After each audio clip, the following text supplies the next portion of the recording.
তিন জিনিসের দিকে তাকালেই সওয়াব। কয় জিনিস? জোরে বলেন।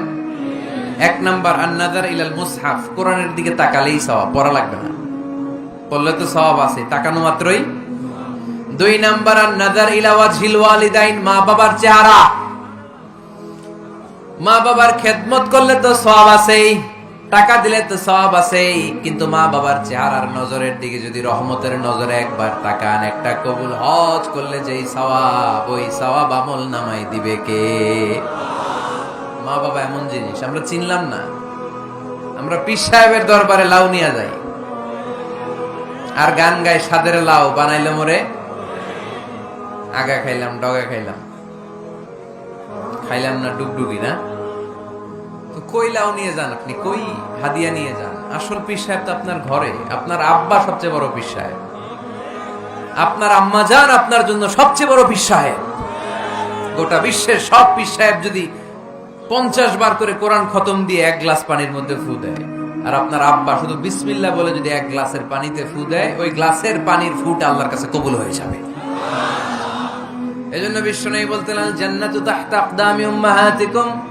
ও দুনিয়ার মানুষেরা শোনো, দুনিয়ার পুরুষ মানুষদের পায়ের নিচে থাকে জুতা, জুতার নিচে থাকে বালু আর মাটি, আর দুনিয়ার বুকে এক একটা মায়ের পায়ের নিচে থাকে তার সন্তানদের জান্নাত। ওগো মা তুমি এই ধরনের শ্রেষ্ঠ নেয়ামত, তোমারই পদ তলে রয়েছে জান্নাত। ওগো মা তুমি এই ধরনের শ্রেষ্ঠ নেয়ামত, তোমারই পদ তলে রয়েছে জান্নাত। সুবহানাল্লাহ পড়ে। কি মা? এই মারে আমরা চিনি না। লাউ কাতা'তা জিলদাক, তোমার গায়ের চামড়া কেটেও যদি মাকে জুতো বানিয়ে দাও, ওই যে ছোটবেলায় দুধ খাইছিলা, এক ঢোক দুধের শোধ আদায় হবে না। এক ঢোক দুধের শোধ আদায় হবে না। ওই মা। 3 বার বললেন আল্লাহ রাসূল এই মায়ের কথা। কয়বার? আল্লাহ হাবিব বললেন মা মা মা, তারপরে মা কয়বার? বাবা কয়বার? তার মানে ইসলাম মাকে দিয়েছে স্বর্ণ পদক, ইসলাম মাকে দিয়েছে রৌপ্য পদক, ইসলাম মাকে দিয়েছে ব্রোঞ্জ পদক, বাবাকে দিয়েছে সান্ত্বনা পুরস্কার। ঠিক কিনা? 3 বার যদি মা হয়, একবার যদি বাবা হয়, তাহলে স্বর্ণ পদক কে? রৌপ্য পদক, ব্রোঞ্জ পদক, সান্ত্বনা পুরস্কার।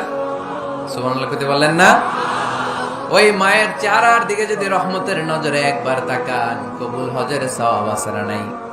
তাহলে 1 নাম্বার কোরআনের দিকে নজর করলে সওয়াব, 2 নাম্বার মা বাবার চেহারার দিকে নজর করলে সওয়াব, 3 নাম্বার আল্লাহর কাবা ঘরের গিলাফের দিকে যখন নজর করে তাকাবেন, 20টা রহমত নাজিল করবে কে?